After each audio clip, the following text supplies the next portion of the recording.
watch the Iran-Contra hearings? Yes, I did. Yes, I did. Portions of it. I watched it for a few days. I watched a lot of it. My husband was addicted to it. I watched very little of it. But I did follow it very closely, yes. Do you think they're telling the truth? No. No, not really. Not the whole truth. I think they're under oath, so I think they're telling the truth. They couldn't remember. They all had lobotomies. Then nobody could remember anything. You talk about senility. Holy cow. They were lying about most everything. There's a lot more to the story, but whether or not we'll ever find out about it is another question.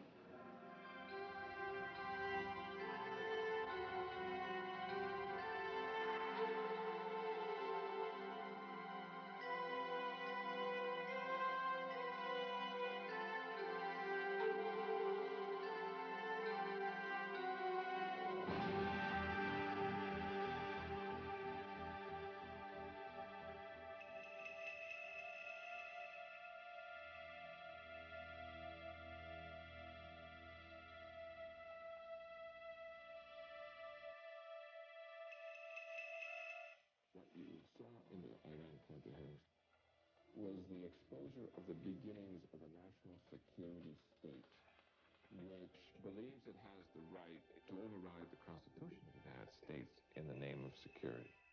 I think that there was a substantial shadow government trying to run foreign affairs for the United States. In any other country, it would have been called a coup. And they seem to have gotten away with it. I'd hate to think, as many of my colleagues here have already expressed themselves, that in the process, we have shredded our own democratic fabric. These are modern-day pirates, these guys. They have escaped, essentially, the control of national governments, but they're available for use by national governments. Sometimes they move under color of and defend themselves as advancing U.S. national interests in this. But I think that's very secondary with these guys. They're out to make a buck. I did do it. I am not, as I said in my statement, at all ashamed of any of the things that I did. I was given a mission, and I tried to carry it out. The Iran-Contra hearings, convened in May 1987, by a special joint committee of the United States Congress to investigate the sale of U.S. weapons to Iran and the illegal diversion of money to the Contras. For 13 weeks, the hearings were broadcast on national television. Over 30 people testified, and the committee issued a 700-page report of its findings. But there are still many important questions that the Select Committee left unanswered and unexplored. Often, the official explanation seemed inadequate and contradictory. Our government has a firm policy not to capitulate to terrorist demands, that no concessions policy remains in force. In spite of the wildly speculative and false stories about arms for hostages and alleged ransom payments, we did not, repeat, did not trade weapons or anything else for hostages, nor will we. Despite Reagan's denials, investigations soon revealed that arms had been traded for hostages held in the Mideast. A few months ago, I told the American people I did not trade arms for hostages. My heart and my best intentions still tell me that's true, but the facts and the evidence tell me it is not. Only days later, it was further revealed that the arms to Iran had been severely marked up. Some of the profits had been illegally diverted to support the Contras, a guerrilla force organized by the CIA fighting the Nicaraguan government. The Reagan administration had a major scandal on its hands. What has been going on that had been kept from me in various covert operations? President, did they deceive you? You didn't answer whether Poindexter and North deceived you. We had weapons being sold by the Pentagon under the Economy Act to the CIA, and the CIA selling them to a third party or an agent, in the case of General Secord, who would then complete the transactions. I'm just trying to find out where the authorities were coming from to do these activities. I mean, clearly, there was no congressional oversight over this because it was kept totally hidden from the Congress. From whom would you have to get the green light in order to make the request, or the direction, I take it, to Secord to move ahead? Well, as I have testified, Senator, I talked to Director Casey, I talked to Mr. McFarland, I talked to Admiral Poindexter. The use of U.S. government money for supporting the overthrow of the Nicaraguan government was specifically prohibited when Congress enacted the Boland Amendment in 1984. Even though it remained in effect until 1986, millions of dollars in profits from Iranian arms sales were secretly diverted to the Contras during this period through contacts with middlemen such as Moniker Ghorbanifar. Mr. Ghorbanifar took me into the bathroom, and Mr. Ghorbanifar suggested several incentives to make that February transaction work. And the attractive incentive for me was the one he made, that residuals could flow to support the Nicaraguan resistance. Even Ghorbanifar knew that you were supporting the Contras. Yes, he did. Izvestia knew it. The name had been in the papers in Moscow. It had been all over Danny Ortega's newscast. Radio Havana was broadcasting it. It was in every newspaper in the land. All our enemies knew it, and you wanted to conceal it from the United States Congress. We wanted to be able to deny a covert operation.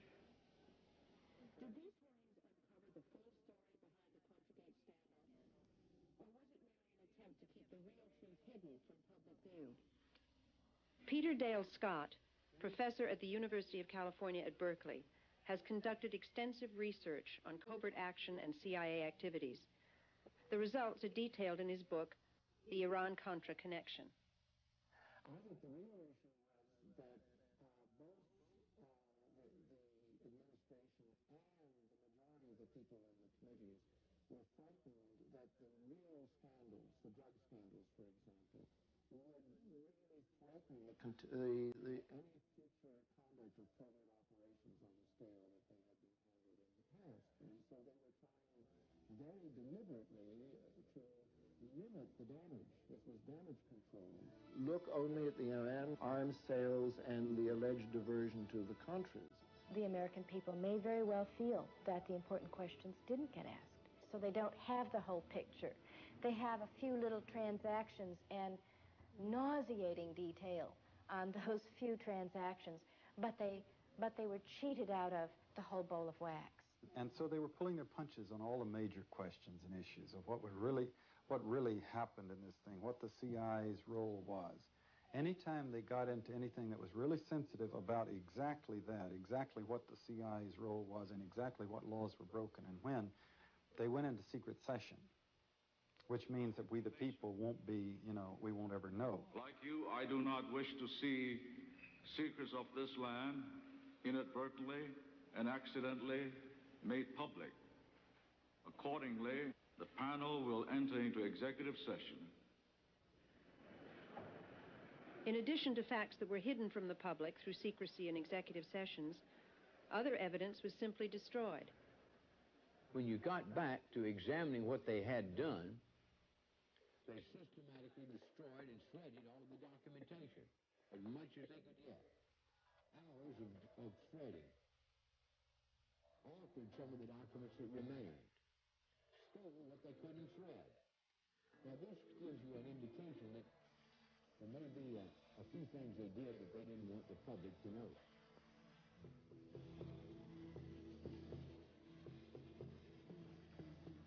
I shredded. I was never told not to shred.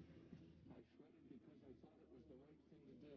When I didn't have a shredder, I put it in the burn bag and they were burned. Weren't you going through your files to get rid of embarrassing documents? Embarrassing? No. Documents that would compromise the national security of the United States, documents that would put lives at risk, documents that would demonstrate a covert action in the U.S. direction and control and relationship to it, yes. Embarrassing? No. My memory is very unclear about how the shredding incident started. I believe, as I said, my memory is that he began pulling documents and I joined him. And did you surmise that this was a way of trying to cover up something in conjunction with the Iran initiative or the Contra initiative? I don't use the word cover up. I would use the word protect. Why do you think we sold arms to Iran? Iran? Well, to get the hostages out, strictly to get the hostages out. I think some people really believe that there were moderate elements there that might, you know, help us in the future. I really think their main focus was to free the hostages. They say it was to help the Contras in Nicaragua, but I don't believe that's true. It was to get the money, I believe. And that reason could be anything. They can tell us anything on TV.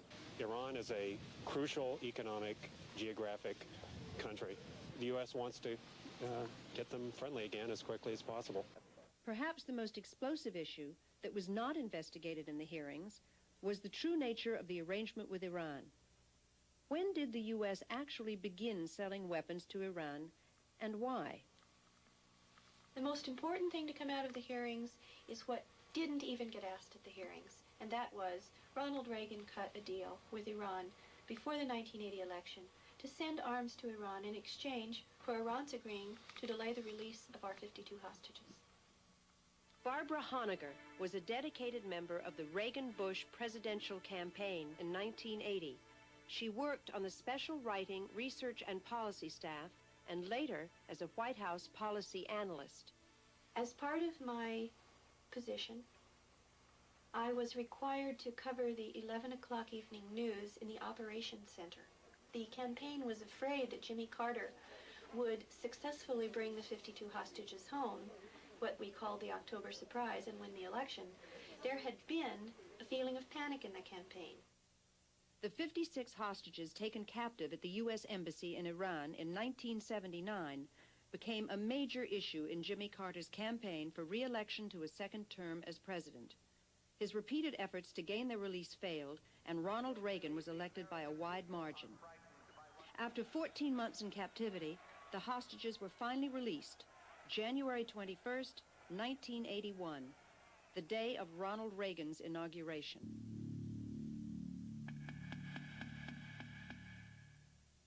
Now working as a private investigator, Barbara Honegger has researched the hostage question carefully. According to reports gathered from a number of sources, she has distilled the following information.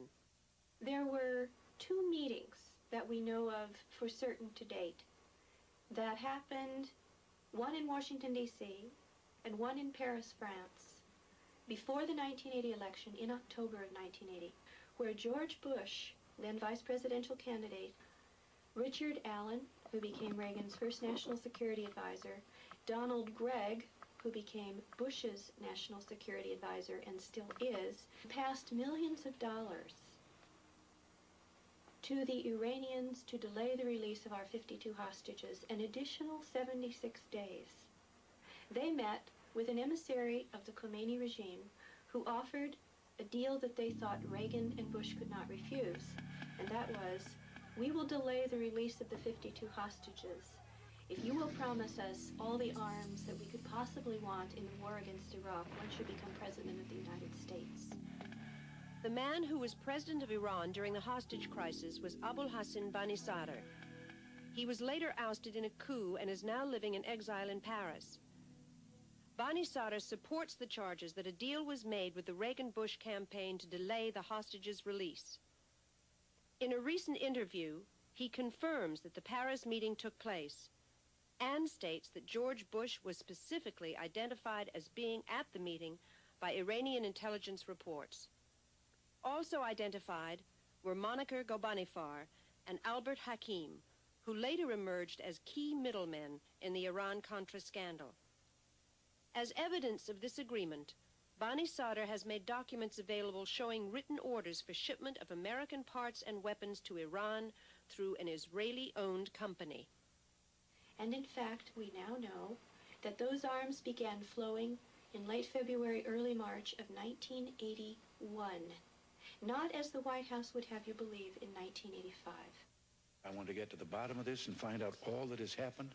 And so far, I've told you all that I know. And you know, the truth of the matter is, for quite some long time, all that you knew was what I told you. The bottom line is that the Iran-Contra Committee and the Walsh investigation, because their mandates only take us back to 1984, in and of themselves are a cover-up. But the problem of hostages did not go away for President Reagan. Radical elements in Middle Eastern countries continued to kidnap Americans during Reagan's term of office. We're going to continue to explore, as we always have, every opportunity to try and get them out. I happen to believe that when an American citizen, any place in the world, is unjustly denied their constitutional rights to life, liberty, and the pursuit of happiness, it is the responsibility of this government to restore those rights. One of the hostages taken in Lebanon in March 1984 was Jerry Levin. His wife, Sis Levin, became increasingly frustrated with Reagan's lack of action to gain her husband's release. The word sent to the hostage families constantly was he was too busy to even see us. We had no access. We had no task force.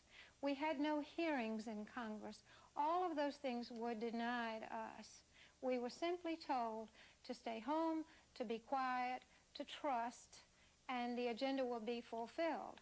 Now we know the agenda was to Iran. After 7 months, Sis Levin finally traveled to the Mideast to gain her husband's release. He was later allowed to escape as a result of her negotiations with the Syrian government. Thank you. It's wonderful to be back. Her experiences led her to doubt the Reagan administration's motives. The claim on the part of the government was that the administration was so anxious about the hostage situation that they were pressured into giving arms to the Ayatollah to bring the hostages out. Many of us think, in looking at it, that if there had not been hostages, they would have had to have been created. Because if the agenda to get arms to Iran were discovered, the only thing the American people would take as an excuse would be the very human element of a very human president weeping over hostages. The Reagan-Bush administration, right from the beginning, behind the scenes, has been an ally of the Khomeini regime, because Ronald Reagan's #1 fear is a Soviet invasion of Iran. It's that simple. I must confess to you that I thought using the Ayatollah's money to support the Nicaraguan resistance was a right idea. I was not the only one who was enthusiastic about this idea. Director Casey referred to it as the ultimate irony, the ultimate covert operation. There was a lot of talk during the hearings about covert operations, national security, the necessity of secrecy in conducting foreign policy. But some experts claim that covert action does not work in the interest of the U.S. national security, nor does it create a more stable world. To think of the democratic governments that have been overthrown in the last 30 years by military coups is almost like giving a capsule history of CIA covert operations in the last 30 years. I mean, there was the overthrow of Prime Minister Mossadegh in Iran in 1953. There was the overthrow of Arbenz in Guatemala in 1954. There was the overthrow of the Brazilian government in 1964. There was the overthrow of the Ghana government in 1966. A lot of the governments I've just mentioned got into trouble with the international oil companies because they tried to assert their national prerogatives over their own resources. Time after time, the CIA has come in on behalf of those multinational companies.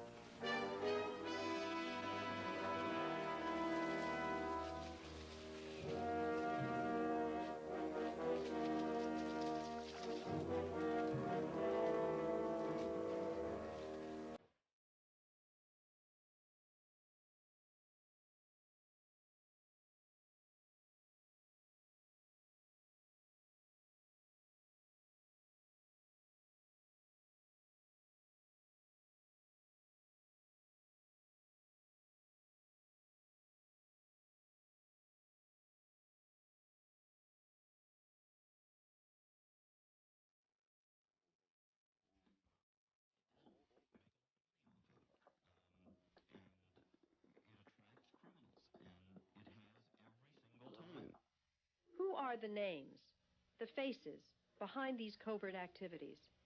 Some, like Oliver North, General Secord, Albert Hakim, are practically household names. But Daniel Sheehan, chief legal counsel for the Christic Institute, a public interest law firm, believes there are other influential players involved. There exists in operation now a secret team of some 2 dozen men from Central Intelligence Agency covert operatives, former U.S. Pentagon arms suppliers, who have joined together in a private enterprise outside of the control of the American government, either the Congress or the President, who are mounting their personal wars around the world. Whether there is actually an organized secret team or simply a loose association of individuals, it is clear that there are a number of people who have been working actively behind the scenes in these covert operations.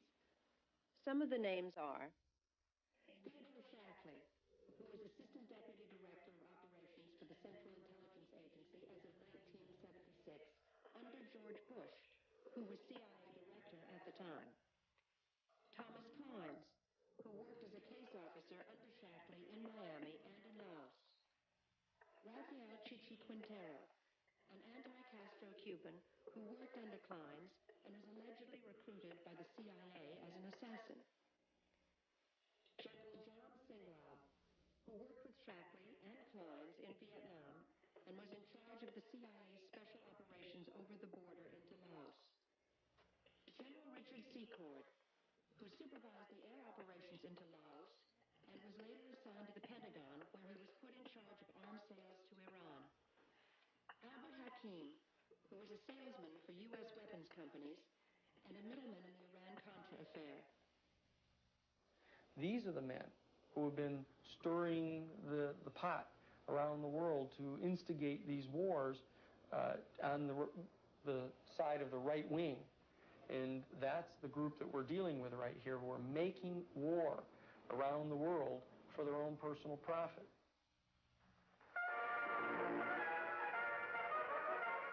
Cuban revolutionary troops such as these have invaded Castro's leftist island fortress, reportedly rallied by a mysterious coded radio message.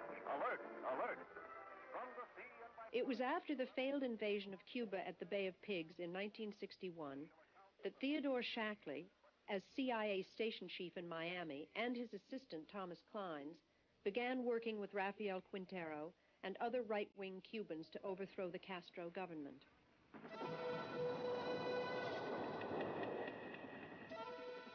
In 1965, Shackley and Clines were transferred to Laos, where Shackley became CIA station chief, Clines his assistant once again. It was here in Southeast Asia that they teamed up with General Secord and Singlaub. And they there began running the secret war in Laos and Cambodia and Thailand. Everybody in the United States basically thought the war was going on in Vietnam. In fact, there was a major dirty war, covert war, that was fought primarily through assassinations of people that were suspected sympathizers of the Pathet Lao or other people who were not terribly sympathetic to the Western powers. When Theodore Shackley was promoted to director of CIA Western Hemisphere operations, he supervised the plans to overthrow the democratically elected president of Chile, Salvador Allende. Allende, a socialist, had promised to nationalize the copper mines and other industries and posed a threat to U.S. business interests in Chile. After a bloody coup, Allende was replaced by a right-wing military dictator, Augusto Pinochet, whose security forces brutally murdered and tortured thousands of political dissidents. Shackley moved on, returning to Southeast Asia. By that time, the writing was on the wall. The United States was going to be pushed out of Southeast Asia. It was clear that the Viet Cong were going to prevail under Ho Chi Minh. And so what these men began to do, they began to pilfer hundreds of tons of ammunition and military equipment out of Vietnam. They began to construct a covert war capacity that was unknown to the United States Congress, that didn't require supervision by the President, but would pursue the mission that they viewed as their ultimate mission. And that is to attempt to vanquish any people who didn't support the United States foreign policy and who were socialists or communists anywhere in the world. But then came Watergate, a president forced to resign, and the American people, disillusioned by White House corruption and lies, wanted a change. In 1976, Jimmy Carter was elected president. He and new CIA Director Stansfield Turner began to clean house, pushing up nearly 800 men from CIA covert operations.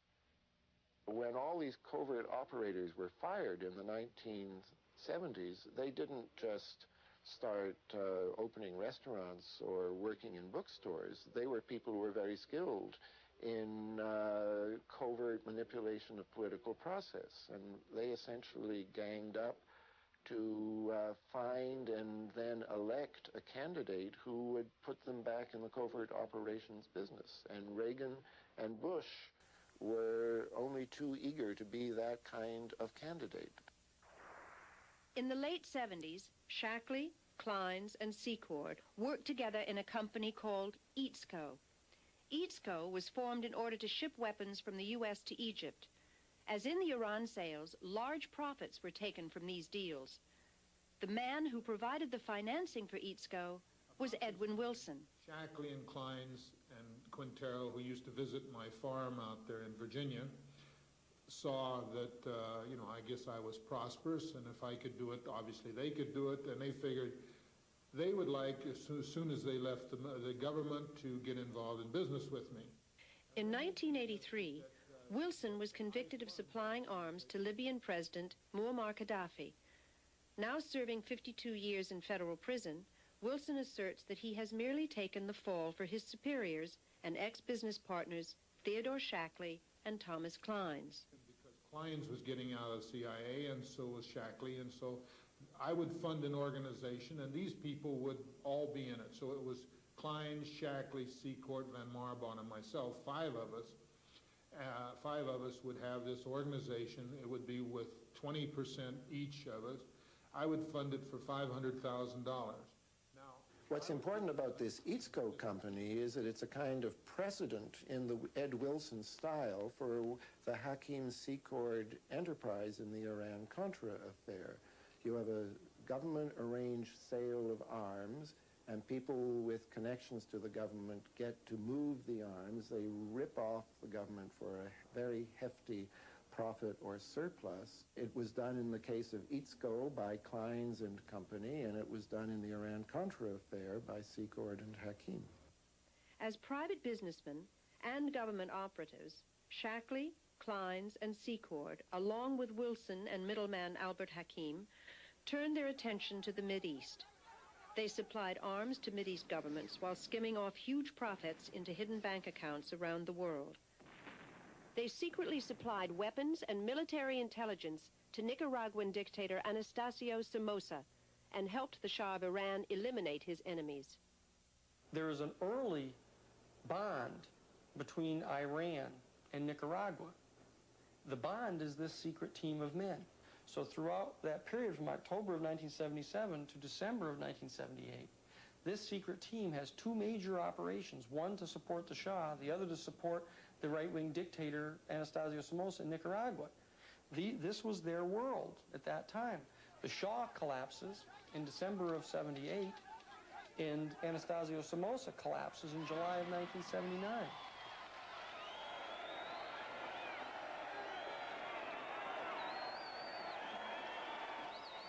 After the overthrow of Somoza, many of his former National Guardsmen fled to Honduras, where they were organized and trained by the CIA as a counter-revolutionary force to fight against the new government in Nicaragua.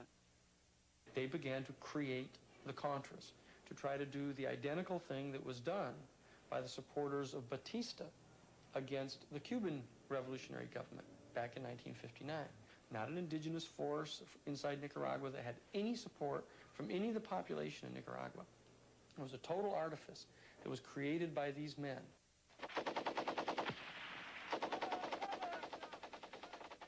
These are young men and women who gave up everything they had, and they fled a totalitarian communist regime. And they fled to another country because they could no longer live within the one that they'd been born in. And they took up arms. I didn't create the Nicaraguan Contra or the Nicaraguan freedom fighter, and the CIA didn't create it. The Sandinistas created it. One of the original Contra political leaders was Edgar Chamorro.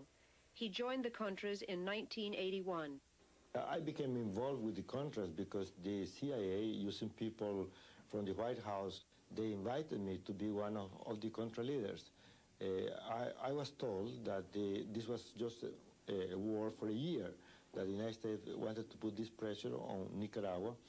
But then after a year or so, I found out that this was not the case. We were being used to deceive the American people. We were used to lie to Congress by going to tell Congress that the purpose was a good purpose to bring democracy, but in private we were being told something different. So I felt that this was a big lie. After several years with the Contras, Chamorro became disillusioned with CIA influence on the Contra movement and quit. Still a critic of some Sandinista policies, he is yet a harsher critic of the Contras. The tactics used by the Contras were tactics of terrorizing civilians, making situations where civilians were getting killed.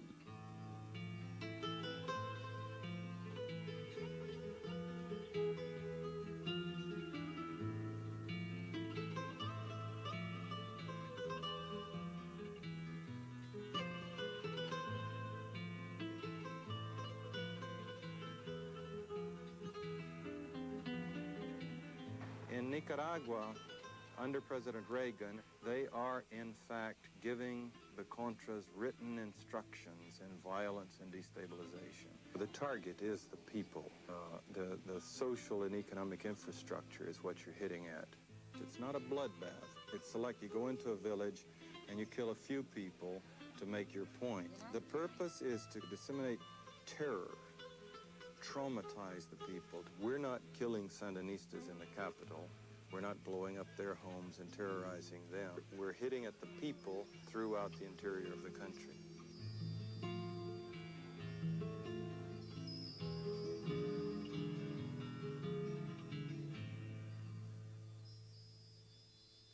In addition to the terrorist tactics used by the Contras, there was corruption. Substantial portions of both congressional funds and privately raised monies were never accounted for. Traveler's checks raise the question in relative to the Contras. The soldier in the field can't cash a traveler's check. But we used to purchase Cordobas for them. Well, there are $3 million in traveler's checks. Naturally raises suspicions. After a while, they get used to fat pays, you know, heavy income and good salaries and per diems and many other privileges. So it was a way to be big shots again, fat cats, and they were not really interested in the Nicaraguan people. Well, we know that huge amounts of money are missing. We know that there were bribes of the millions of dollars given to the Honduran officers. We know that at a time when the United States government was paying for complete rations for the troops, that the Contra troops were living on one meal a day. There have been a lot of allegations thrown around that the Contra resupply operation was involved in cocaine trafficking. We found absolutely no evidence during my tenure at the NSC that any of the resistance leaders were themselves or their subordinates involved in drug running. Although there was enough evidence to warrant investigation into CIA drug trafficking, there was no serious interest on the part of committee members, and no first-hand witnesses were called. At one point, the hearings were disrupted by two observers who burst out in protest.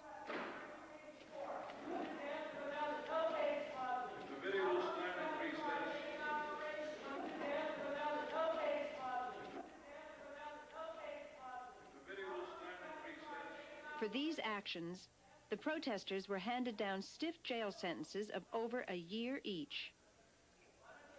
They never got into drugs.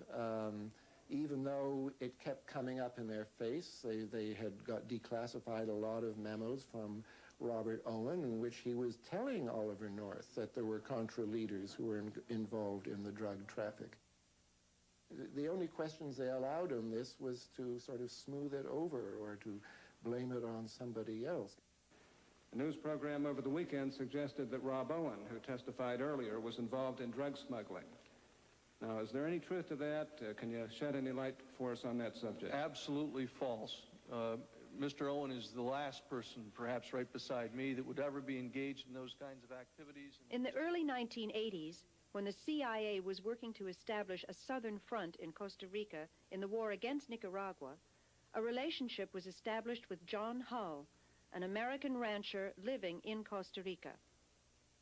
There is mounting evidence that the airstrips on Hull's ranch became not only a delivery point for illegal Contra weapon shipments from the U.S., but were also used for transporting cocaine into the United States. You have CI bases in Costa Rica and Honduras. You have airplanes flying back and forth continuously, landing at bases in the United States where they don't have to go through regular customs, with the CI escorting the people in and out in a certain laissez-faire in the attitude at best of the customs, if there is, any customs representation there. So it's a dream situation for drug smugglers. George Morales, who is now serving 32 years in federal prison for drug smuggling, once ran an air transport business in Florida. In 1984, while under indictment for smuggling marijuana, he was approached by the CIA. You have to understand what situation. I was in the business, drug business, for a long time, and they have no need for me to go to Costa Rica in order to fly back to the United States. Being in Colombia is very easy for me to go down there and get my connection and bring the cocaine back straight from Colombia. I got involved with these people in 1984, right after my indictment. They approached me with different questions to how to help the fight against the communists, because I was going to get in exchange for my help, I was going to get some type of deal, let me put it that way, in which they were going to be able to take care of my legal problems. They told me that they were going to go on to Washington and talk to these people in Washington. And in many occasions, they told me the name of Elliot Abrams and George Bush. They had some drugs, cocaine, in San Jose, Costa Rica, which they needed to bring it back to the United States. I was told to send the planes with the supplies to his ranch, which we did. And we came back with some drugs from Costa Rica. You come back with cocaine? Yes, we came back with cocaine. Gary Betzner, who is also serving time for drug smuggling, worked as a pilot for George Morales. George said he wanted me to fly a couple loads of guns and bring coke back from Costa Rica. And he gave me the directions to John Hull's ranch, who's a CIA operative in Costa Rica. I left approximately midnight, arrived at John Hull's ranch about 7 o'clock in the morning, offloaded the guns, loaded 500 keys of cocaine on the plane. I gassed the aircraft myself, loaded it, and departed. And each time I did it, I paid myself 20 kilos, which is approximately $400,000. Eventually, when this was brought to the attention of the FBI and the Assistant U.S. Attorney in Miami, they went down and conducted some kind of investigation of this. Hull's name came up. Hull refused to be interviewed. Hull and his friends phoned Washington. Washington alerted Oliver North. Oliver North somehow got the Justice Department in Washington to phone down to the U.S. Attorney's office in Miami, and apparently the U.S. Attorney was told to go very slow on his investigation. But CIA involvement in the drug business did not start in Central America. It dates back at least as far as the Vietnam War. Well, the three men, Shackley and Singlaub and Secord, were all working together from different countries on the huge CIA secret war in Laos. Our allies were the opium-growing tribesmen, and this meant that we continued in a very large way not only to support but really to augment a flow of heroin. This had to be run with the knowledge and the approval of the people who were in charge of these air operations. And these air operations had been controlled in the 66-68 period by General Secord. The way the dynamics worked is that you're a young or middle-grade case officer or pilot on Air America, the CIA Airlines, or CAT, Civil Air Transport, and this general and his family or his aides get on the plane and they have suitcases that you know damn well is full of heroin. Now, you don't really have the authority to throw them off. It's kind of more their country than yours.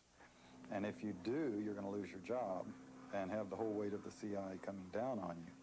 Whereas if you just smile and fly them and then get them down to the base in whatever capital you're going to and take them through customs if necessary, help them through, you know, you're doing your job, you're making money, no questions asked. Despite our best efforts, illegal cocaine is coming into our country at alarming levels, and 4 to 5 million people regularly use it. 500,000 Americans are hooked on heroin. 1 in 12 persons smokes marijuana regularly. Our job is never easy because drug criminals are ingenious.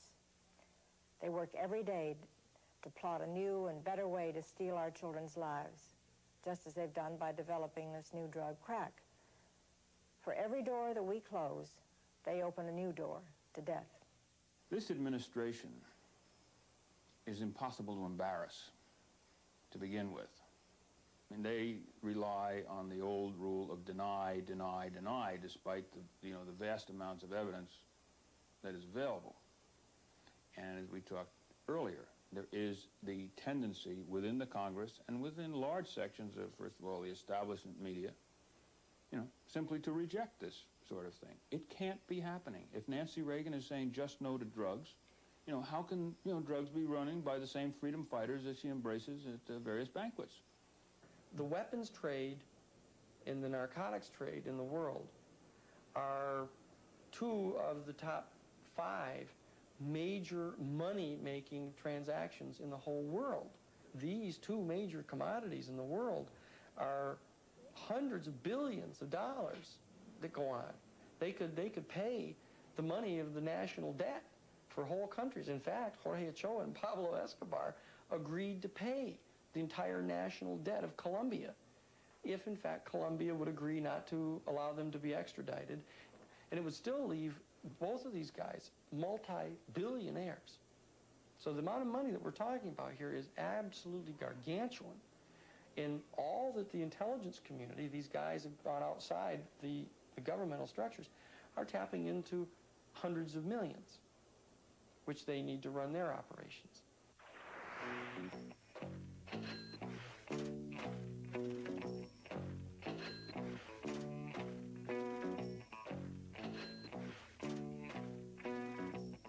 Now let's talk about profits.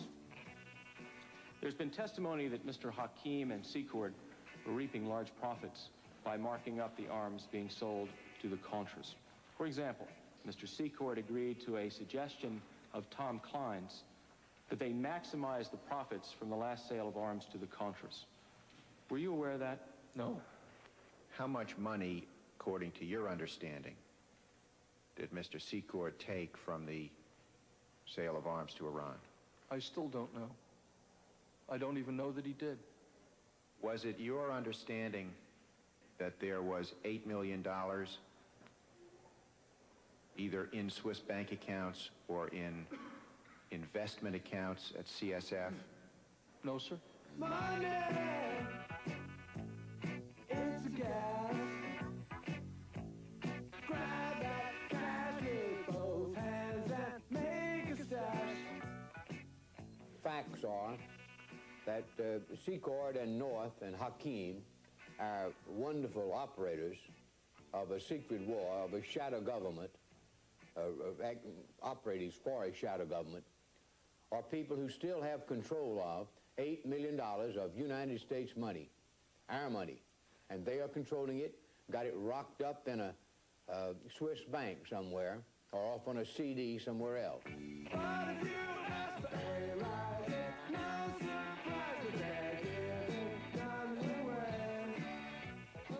Corruption, blatant violations of U.S. law, and drug running are not the only means to a political end. There is mounting evidence that assassinations, even of Americans, are not out of the question. Mr. Owen, you were in Central America in May of 1984 when a bombing attack was undertaken on the headquarters of then former Contra leader Eden Pastora. Is that correct? Yes, sir, I was. I was down there on a survey for Colonel North. I had a meeting that night with John Hull and also with a senior CIA official in that government, or excuse me, in that country. We discussed what was going on. And I just was shocked, as everyone else was, when we learned about 3:30 in the morning when some of the Nicaraguans came to the apartment and talked with us and told us what had happened. John Hull has been accused of masterminding it or being involved in it. It's absolutely scurrilous as well, and I'm saying this under oath. The 1984 bombing at La Penca, Nicaragua, killed 8 people and injured 25 others. Among those killed was American journalist Linda Frazier. The intended victim, Contra leader Eden Pastora, escaped with only minor injuries. But some people started asking, who would want to kill Pastora, and why? Eden Pastora, who was the famous Comandante Zero, a major military commander and hero of the Sandinista peasant revolution against Anastasio Somoza, the dictator in Nicaragua, had become growingly disenchanted with the revolutionary government, the coalition government in Nicaragua. In 1982, he left Nicaragua and went to Costa Rica. His purpose was to organize a genuinely indigenous group of Nicaraguans to undertake a political and military resistance to the Nicaraguan government. Tony Abergan, freelance journalist and news cameraman, was working for ABC News in Costa Rica during the Pastora controversy. Pastora had received an ultimatum from the Central Intelligence Agency saying that you must accept unity with the largest Contra group, the FDN, or face a cutoff in aid and unspecified consequences. He called this news conference for the purpose of saying that he would not give in to this demand and that he would never accept unity with the FDN, and basically to tell the CIA to go to hell. Por razones de índole moral, because of moral reasons, because of political and ideological reasons. We could not unify, become allies with the historical murderers of our people. The international media was invited to this press conference held at Pastora's Contra base camp just inside the Nicaraguan border at La Penca. Tony Abergan was one of the journalists who made the trip upriver to hear Pastora. It was just a very, very routine day. I myself had made at least a dozen, maybe 15 trips to Contra camps in southern Nicaragua, and this was just one more, and I thought absolutely nothing of it. I mean, didn't think there was any danger involved, whatsoever. So we got there at about 7 o'clock in the evening, and we went up to this cottage, and Pastora was there. So very soon he started talking with us. A girl came in and offered him some coffee. Some seconds afterwards, or maybe 1 minute afterwards, the bomb exploded. Yo, sencilla y llanamente, con los que asesinaron a mi pueblo, con los que asesinaron a mi padre, con los que... Otra cosa, cierto.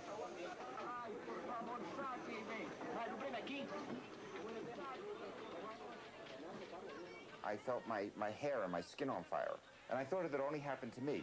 And I fell forward onto the floor trying to put out the fire, and almost as soon as I hit the floor, I realized that it wasn't just me. After more than 12 hours, the injured journalists finally arrived at the hospital in Quesada, Costa Rica.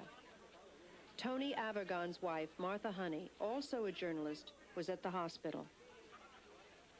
I noticed as we came out of the emergency door that there was this person sitting there who I asked the nurses, who is that? And they said, oh, that's Per Anker Hansen, a Danish journalist. And he was sitting in hospital garb, but obviously, you know, only slightly, if at all, injured, and sitting there chain smoking, very calm, just kind of watching what was going on. And what we later learned was that he had left the hospital and had gone back to his hotel, checked out, and vanished, and that was the last that any of us ever saw of him. After Avergon's recovery, he and Martha Honey began an investigation of the bombing incident.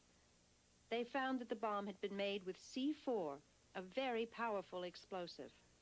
They also discovered that the mysterious Danish journalist named Per Anker Hansen was in fact Amak Galil, who is thought to be a right-wing anti-Gaddafi Libyan. The investigation revealed that Galil had also worked with the secret police in Chile. It soon became clear that Galil was not acting alone. The action is well done, it's very precise, and we didn't get to Per Anker Hansen, never, we didn't get to him. That means that he has a very good network to help him. That is the reason why I think there's an organized crime there. I don't care if it is left or right. I think there is a network behind Per Anker Hansen. We began quite early on to collect information about what we call the intellectual authors, the people, the team behind the bomber. And I think within, about 2 months, it became pretty clear to us that what we were looking at was a group of people which included some Cuban Americans from Miami, this fellow John Hull here, who works for the CIA in northern Costa Rica, some of the top leadership of the Contra organization, the FDN, including Adolfo Calero, and some other people leading up towards the White House. Son las mismas fuerzas. La contrarrevolución. They are the same forces. The counter-revolution, supervised by Senor Calero, and sections of the CIA and the National Security Council, conducted by Mr. Maroney, whose other name is Dewey Claridge, in the Central Intelligence Agency, and in the National Security Council, conducted by Colonel Oliver North. They were the ones interested, or the ones in whose interest it would be, to eliminate the Southern forces or to eliminate us. The evidence now is a matter of public record that Secord and Kleins and Hakim and Rafael Chichi Quintero, at least, were directly involved in supplying the military equipment, including the C4 explosives that were going into Costa Rica to John Hull's ranch. And we have placed John Hull, by direct eyewitness accounts, physically in the company of Per Anker Hansen or Amak Galil prior to the bombing, in the presence of the metal suitcase that had the C4 in it. I have no idea who placed the bomb in La Pinca or why. I have no idea. I only know that this Honey and Avergon have constantly bribed people to give false information implicating the CIA, the Costa Rican officials, and so forth. If the CIA has the capacity, if they wanted to kill somebody, they wouldn't have to kill a bunch of innocent press people. That's logical. And they have no need, they had no need to kill. What would the CIA gain by Eden Pastor being dead? We're convinced from the interviews that we did that targeting the American press, the American journalists who went to La Pinca, was one of the specific objects. They wanted Americans to die. They succeeded. They killed Linda Frazier. And that this was one of the plans, because the plan was to blame this bombing on the Sandinistas and try to turn American public opinion and the American press against the Sandinistas. Following their investigation, Avergon and Honey filed a $20 million lawsuit against the group they feel is responsible for the La Pinca bombing. Representing them in this potentially explosive case is Daniel Sheehan and the Christic Institute, a public interest law firm that has successfully prosecuted cases involving Karen Silkwood, 3 Mile Island, and the Ku Klux Klan in Greensboro, North Carolina. The defendants in the Lepenka suit include Theodore Shackley, Thomas Clines, General Secord, and others with connections to the CIA and the White House. You've spoken very highly of Thomas Clines and Rafael Quintero. Yes, sir. And you indicated that you'd use the services of both in your Contra or Iran project, some of them. Well, as you are no doubt aware, you and Thomas Clines and Rafael Quintero and others have been sued in federal court in Florida for a vast array of alleged illegal and corrupt practices beginning as far back as 1960s. Did you know about that? Of course I know about it.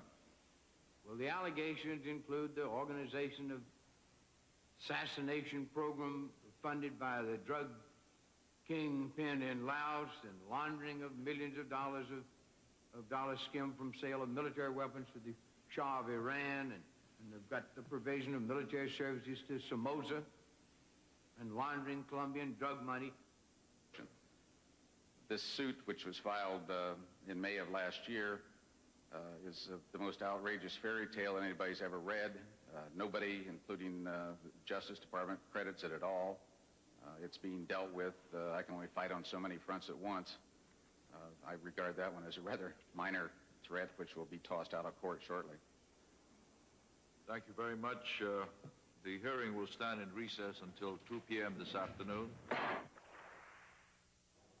Clearly, the Reagan administration, in its policy with respect to Nicaragua, has again and again taken the position that the end justifies the means.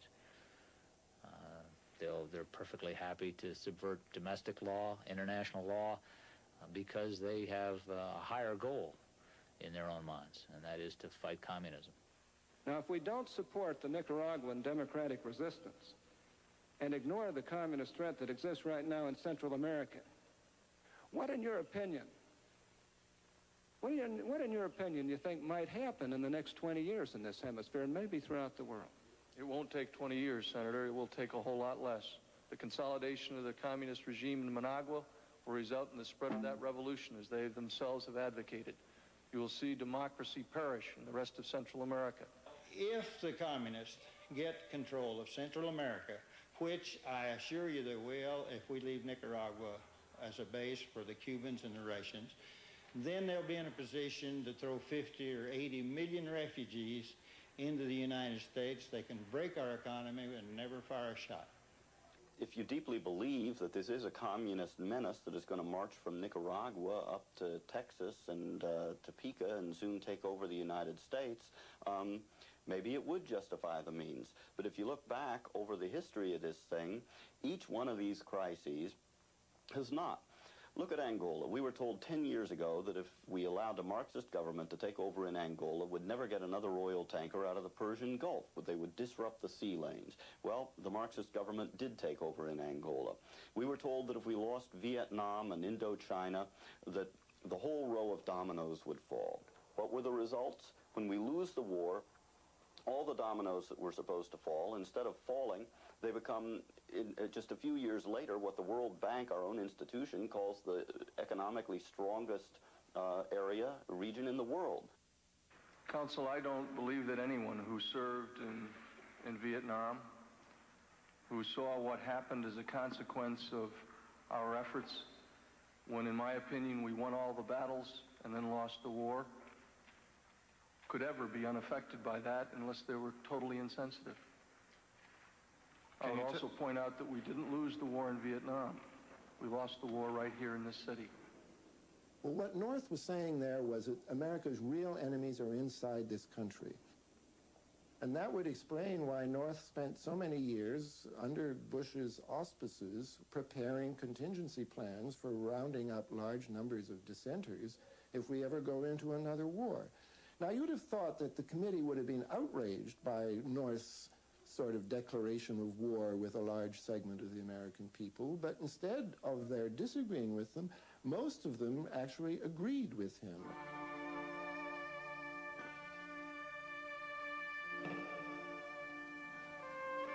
The fear of an enemy within is not new in American government.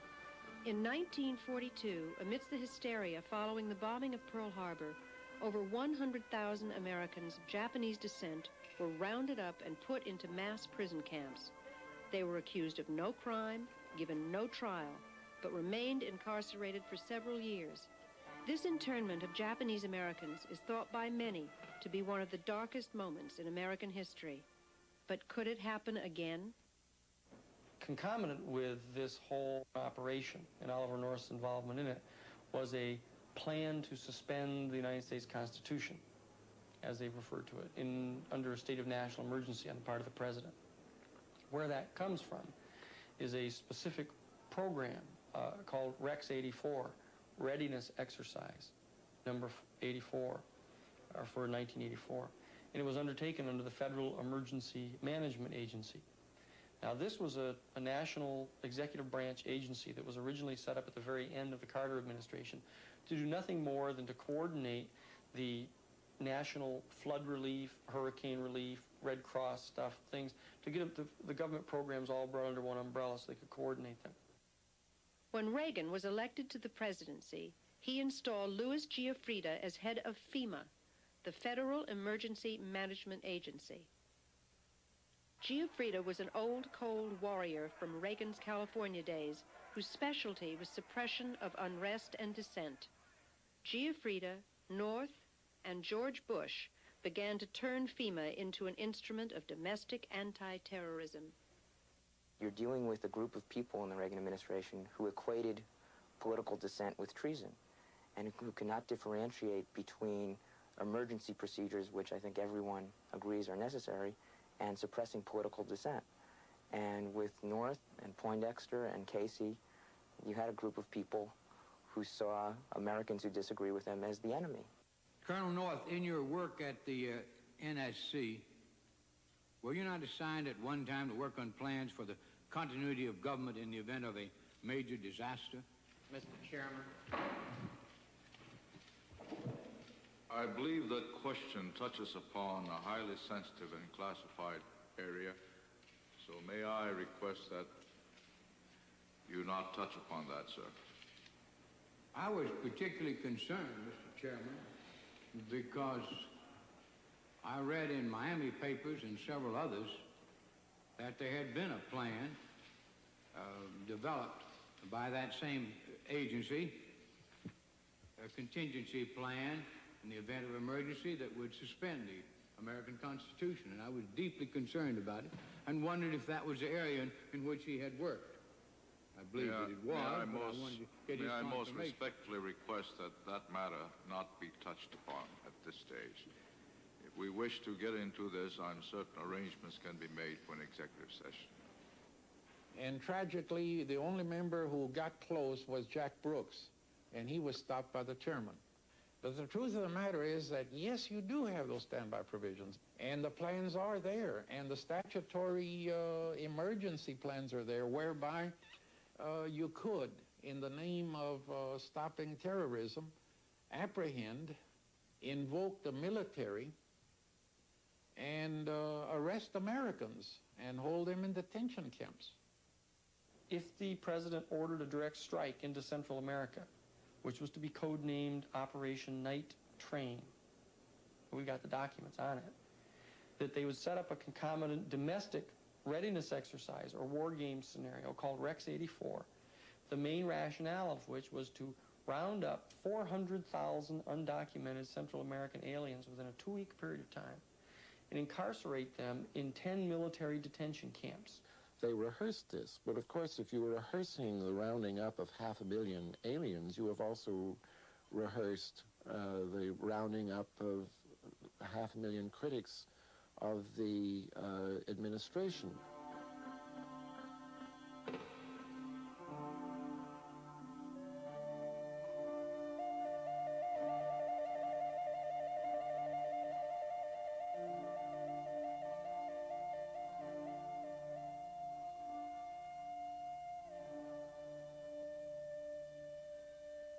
It would be very, very wrong to think that these kind of illegal operations will stop just by Ollie North's disappearing, because the motives to generate these kind of agendas are still there. And the powers that were collected in his name, his office, as far as I know, they are still there. In times of passion and in times of great fear, what to the eyes of the person and the mind of a person in time of relative peace and stability seem impossible, become very real, very logical, very possible. One of the most threatening developments surrounding these revelations is the use of money raised through illegal activities to influence the American electoral process. There are growing indications that large amounts of offshore money are being funneled to conservative political action committees to mount campaigns against liberal congressmen up for re-election. They have set themselves up as an independent government outside of our country's shores, operating out of private corporations with hundreds of millions of dollars at their disposal. And they will not be told no.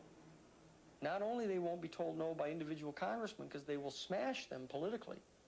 They've moved money into these PACs from offshore to help fund these campaigns against people who don't support their policies. We've come actually full circle, where these people over on the Hill are intimidated, that they're afraid of having a whole campaign launched against them in their congressional district.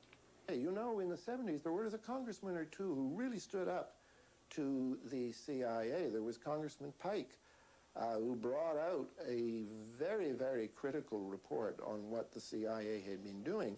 And that man was destroyed. His report never even got to Congress. I mean, there was Senator Clark, for example, of the Clark Amendment, which stopped operations in Angola, prohibited the CIA from operating there. A lot of money came into his state in the next election. They said it was South African money.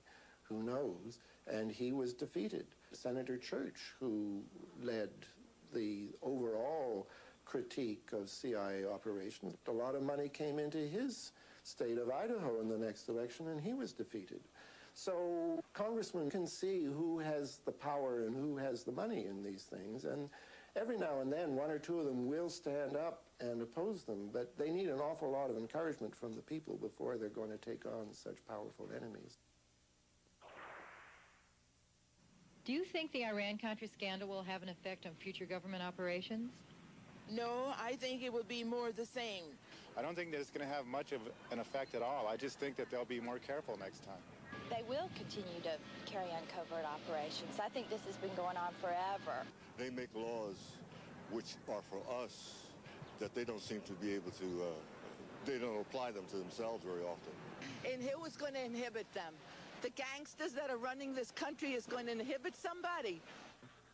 What's happening here, my friends, is a major deception which is in process as we stand and talk tonight, a major deception in the same way that the Warren Commission was a major deception worked upon the American people, the same way that the Watergate investigation was a major deception worked upon the American people.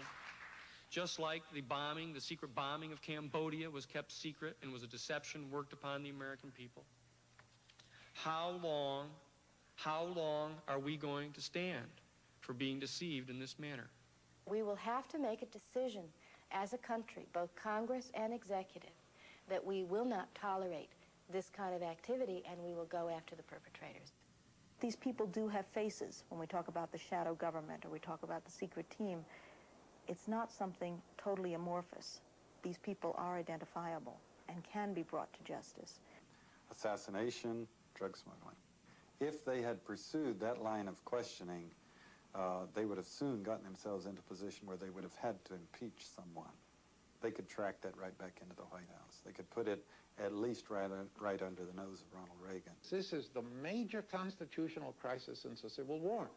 You have a president who is unaccountable and says that it's his interpretation of what laws he'll select to obey. When you have that, you have a constitutional crisis.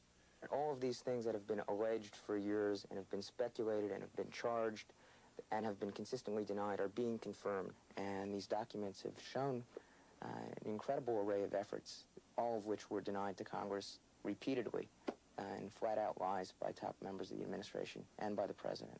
It is not a CIA gone wild or a secret government operating on its own. It's a group of people doing things with the authority of and at the direction of the White House. Covert operations have never done this country any good. They may be of momentary advantage to the people who are in power at a particular moment, but in terms of the interests of this country as a whole, they have proven disastrous. There isn't a single one in 30 years that you can point to and say, well, that was one that we are now more secure, better off, and happier as a result of. Every one of them has in its own way contributed to the deterioration of security in the world that we live in. And so it's really time to stop them. Instead of operating within rules and law, we have been supplying lethal weapons to terrorist nations, trading arms for hostages, involving the U.S. government in military activities in direct contravention of the law, diverting public funds into private pockets and secret unofficial activities, selling access to the president for thousands of dollars, dispensing cash and foreign money orders out of a White House safe, accepting gifts and falsifying papers to cover it up, altering and shredding national security documents, lying to the Congress. Now, I believe that the American people understand that democracy cannot survive that kind of abuse. There was a time